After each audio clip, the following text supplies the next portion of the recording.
اعوذ باللہ من الشیطان الرجیم بسم اللہ الرحمن الرحیم۔ آیات سکینہ، دل کے غم اور بے قراری کو دور کرنے والی آیات۔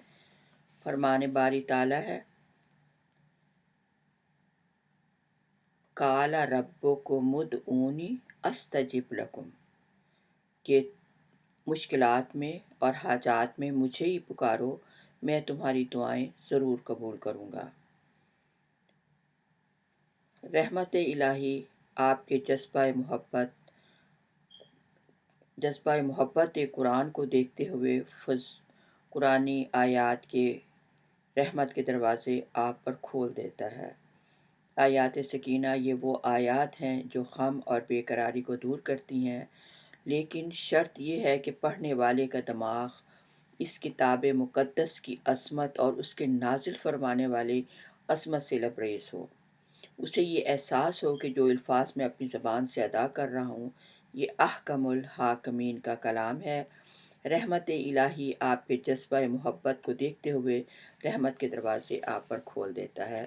ہم نے پچھلی بار پہلی آیت جو تھی وہ سورت بقرہ کی آیت نمبر 248 تھی، اور دوسری جو آیت سکینہ جس میں اللہ تعالیٰ نے اپنے نبی مکرم صلی اللہ علیہ وسلم اور اہل اسلام جب بے بسی کی انتہا تھی وہاں پر اللہ تعالیٰ نے ان کے دلوں پر سکینہ نازل کی، اور یہ سورہ توبہ کی آیت نمبر 26 ہے۔ ثم انزل اللہ سکینتہ علی رسولہ وعلی المؤمنین وانزل جنودا لم تروها وعذب الذین کفروا وذالک جزاء الکافرین۔ مکہ مکرمہ فتح ہوتا ہے، 15 دن تک مسلمان امن و سکون سے مکہ میں ٹھہرے رہتے ہیں، طواف کعبہ کی حسرتوں کو پورا کرتے ہیں۔ اسی سنہ میں اطلاع ملی کہ حوازن اور ثقیف کے جو ہے وہ لشکر کی تیاری کر رہے ہیں۔ رحمت عالم صلی اللہ علیہ وسلم نے لشکر جرار جس میں 10,000 انصار اور مہاجر اور 2,000 مکہ کے نو مسلم مشرک تھے، اس سے پہلے کسی غزوہ میں اتنی تعداد نہ تھی، تو بعض مسلمانوں کے دل میں یہ خیال ہوا کہ آج تو ہمیں کوئی طاقت مغلوب نہ کر سکے گی۔ جب مسلمانوں کا یہ لشکر وادی حنین میں پہنچا، مکہ اور طائف کے درمیان کا علاقہ تھا، تو وہاں پر حوازن اور ثقیف کے جو تیر انداز تھے، ماہر تیر انداز، وہ وادی میں چھپ کر بیٹھ گئے، اور جب مسلمان ٹھیک ان کی زد میں آ گئے تو انہوں نے تیر برسانا شروع کر دیے۔ تیروں کی بے پناہ اور غیر متوقع بارش سے مسلمانوں کے پاؤں اکھڑ گئے اور انہوں نے بے تحاشا بھاگنا شروع کر دیا، اور یہ افواہ پھیلا دی کہ حضرت محمد صلی اللہ علیہ وسلم جو ہے وہ شہید کر دیے گئے۔ پیارے نبی صلی اللہ علیہ وسلم کے پاس اس وقت صرف حضرت ابوبکر رضی اللہ تعالیٰ عنہ، حضرت عمر، حضرت علی رضی اللہ تعالیٰ عنہ، حضرت عباس اور چند جانثار رہ گئے تھے۔ اس نازک حالت میں اللہ رب العزت کی دعا کے لیے آپ سجدے میں گر گئے اور کہا، اے اللہ، مجھے چاہیے آپ کی مدد، آ جائے آپ کی نصرت جس کا آپ نے وعدہ کیا ہے۔ آپ صلی اللہ علیہ وسلم کی شجاعت کا یہ عالم تھا کہ آپ اس حالت میں سفید خچر پر سوار ہوئے اور اسے ایڑی لگائی اور دشمنوں کی طرف بڑھایا۔ حضرت عباس رضی اللہ تعالیٰ عنہ نے باگ پکڑی ہوئی تھی، اسی حالت میں حضور صلی اللہ علیہ وسلم نے کنکریوں کی ایک مٹھی بھر کر ان کی طرف پھینکی کہ کوئی کافر ایسا نہ تھا جس کی آنکھوں میں نہ پڑی ہو۔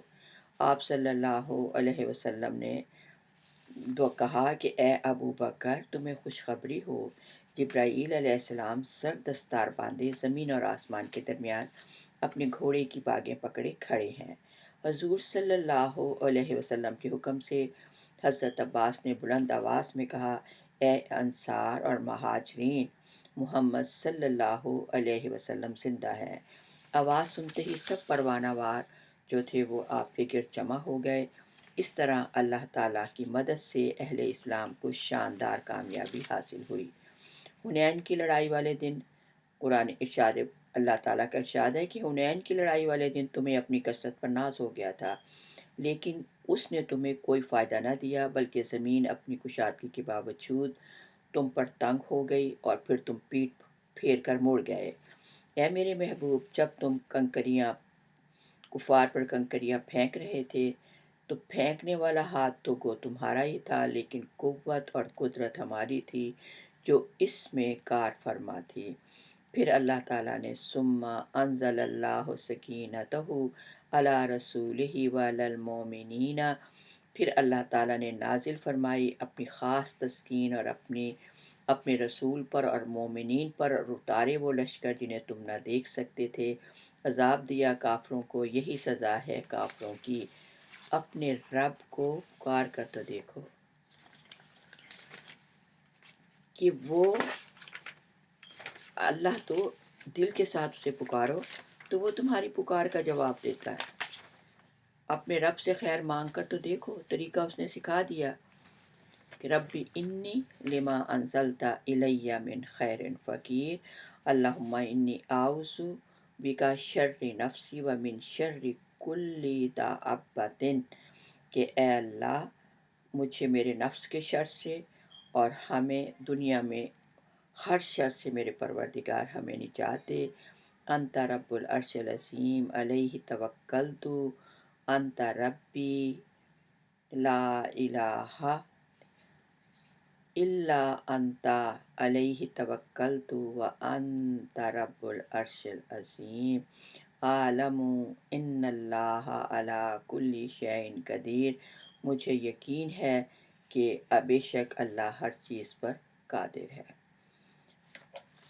الحمدللہ رب العالمین۔ اللہ تعالیٰ ہم سب کو قرآن پاک پڑھنے، سمجھنے اور اس کو عمل کرنے کی توفیق دے، اور ہماری دعاؤں کو اپنی رحمت سے اپنی بارگاہ میں قبول کرے۔